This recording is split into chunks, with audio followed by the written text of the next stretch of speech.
Hello everyone, my name is Keely Meyer. I am the Student Success Coach in the College of Natural and Mathematical Sciences, and today we're going to have an important conversation discussing how to achieve social and academic balance. In your college experience, it's an awesome opportunity to meet a lot of really interesting people, including your peers, staff, faculty, a variety of people on campus that you have the opportunity to connect with. It's important to keep in mind, though, how you're going to balance both your engagement socially as well as academically. So today we'll talk through some ideas of how to achieve that balance.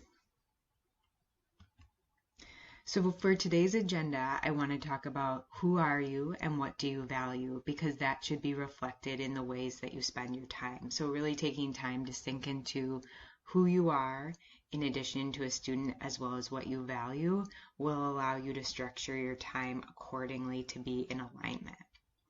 Second is the way that you spend your time a reflection of who you are, who you want to be, and what you value. So we'll run through an activity where you log your time for a week and see, is the way that I'm spending my time a reflection of who I am and who I want to be? And then third, we'll talk about how you can value relationships and build connections during your college experience. So the first question to really dig into is who you are. In our time in college, oftentimes we see ourselves solely as students, but it's important to remember that you are so much more than just a student at the university. You might be a son, a daughter, a father, a mother, a friend, an employee, a classmate, an artist, a musician, an athlete. The list goes on, and it's important to continue to affirm those aspects of our identity throughout our college experience because they can support our role as a student as well. So our relationships should be encouraging our role as a student as opposed to being in competition.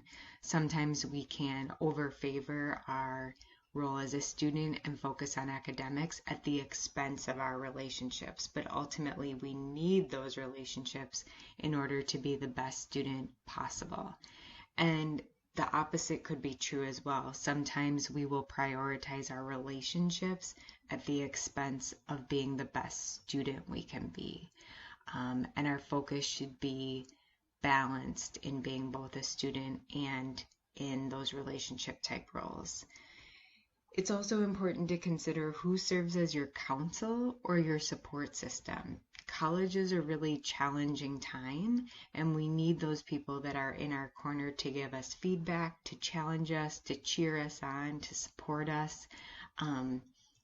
And we need to nurture those relationships to maintain those important, close relationships of being our counsel and our support system.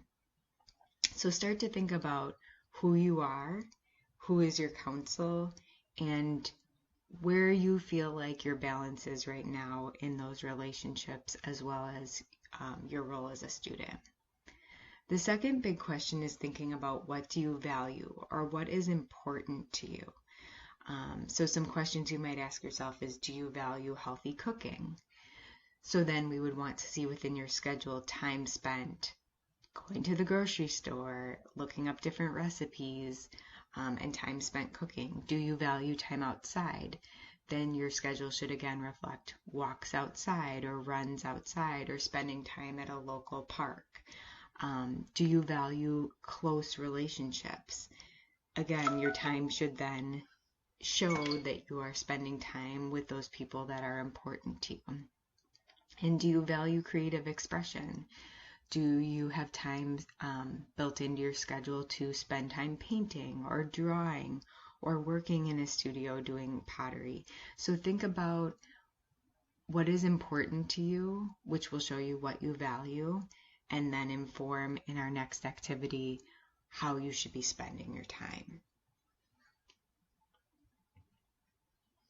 So we're going to take some time to run through an activity for you to spend a week logging your time and seeing if the ways that you're spending your time is indeed a reflection of who you are and what you value.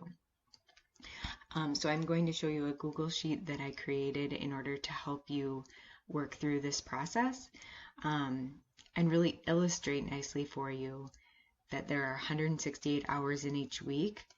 How are you really spending your time, and what categories are dominating the ways that you spend your time?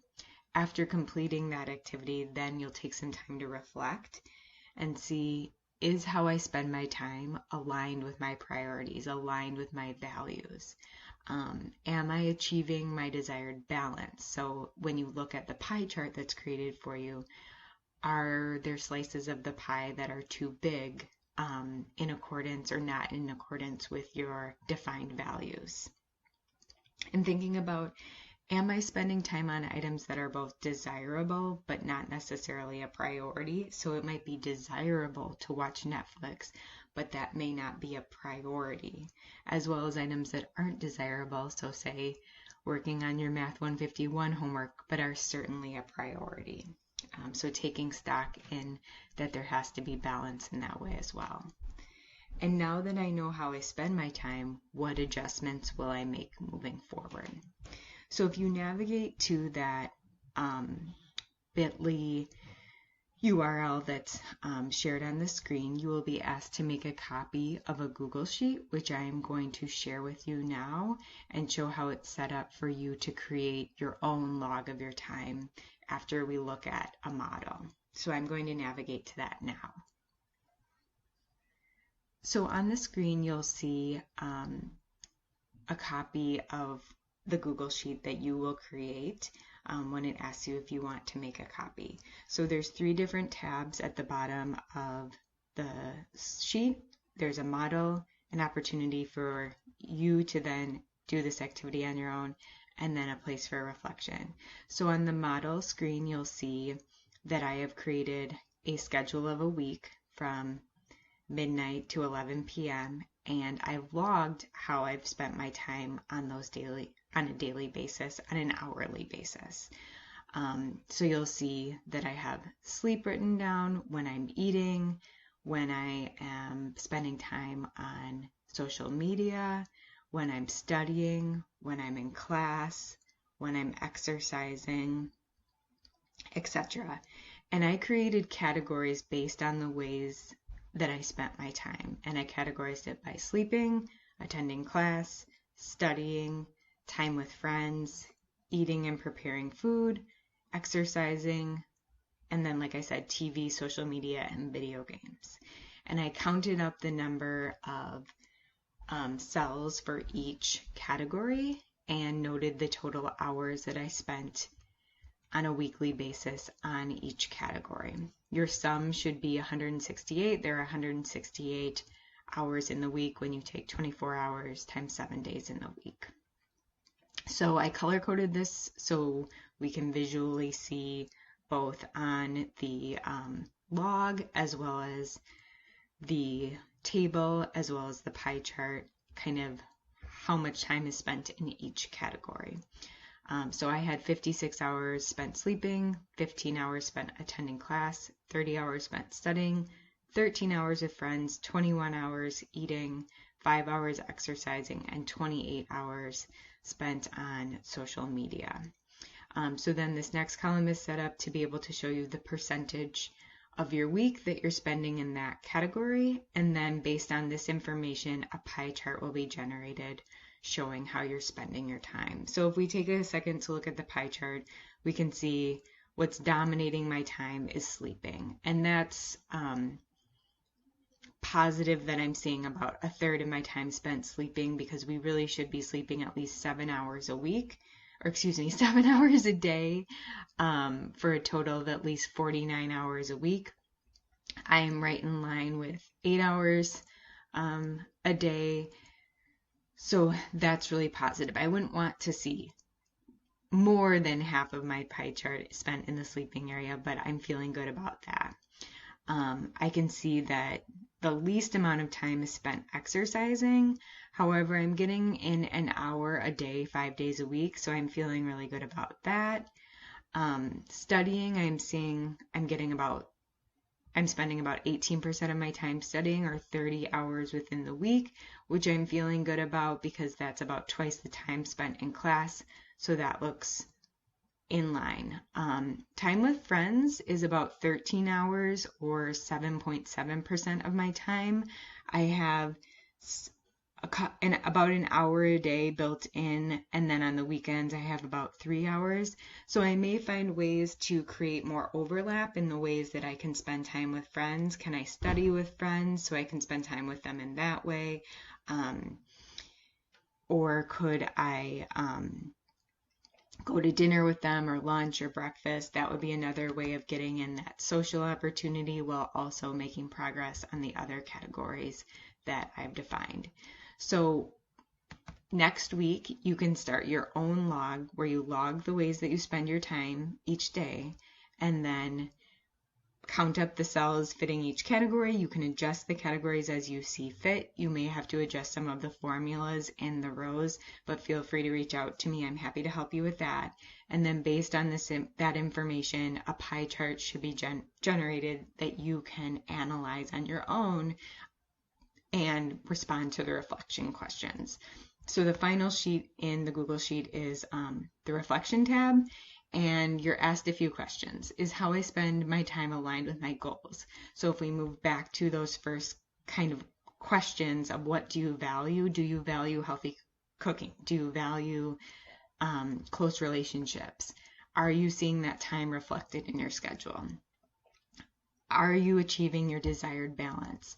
Are you spending time on items that are both desirable but not a priority, like Netflix, as well as items that aren't desirable but a priority, like doing homework?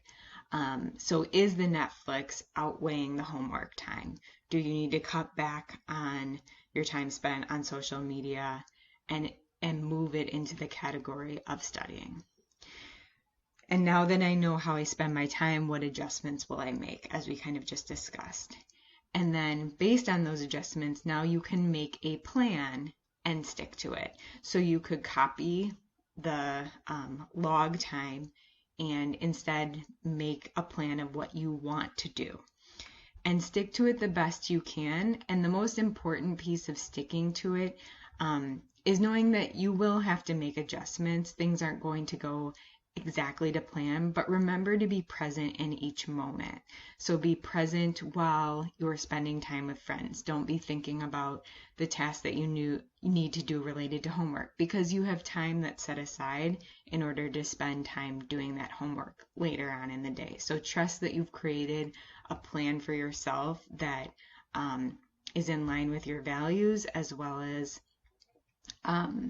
is in line with creating a healthy balance related to both social and academics. So finally, remember that college is an awesome opportunity to create connections. Those connections can be with your peers, staff, faculty, and a variety of other people on campus.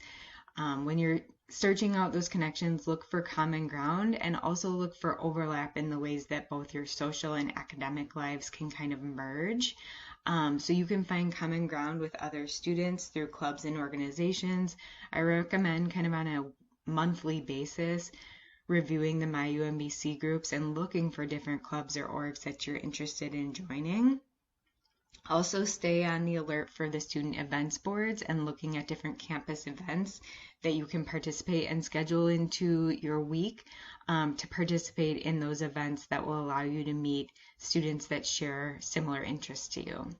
I would also highlight the Academic Success Center and different academic support opportunities, including office hours, as a way to meet other students that are equally invested in their coursework and find an opportunity to make connections that way as well. Remember that your residence hall offers a slew of opportunities to connect with your peers.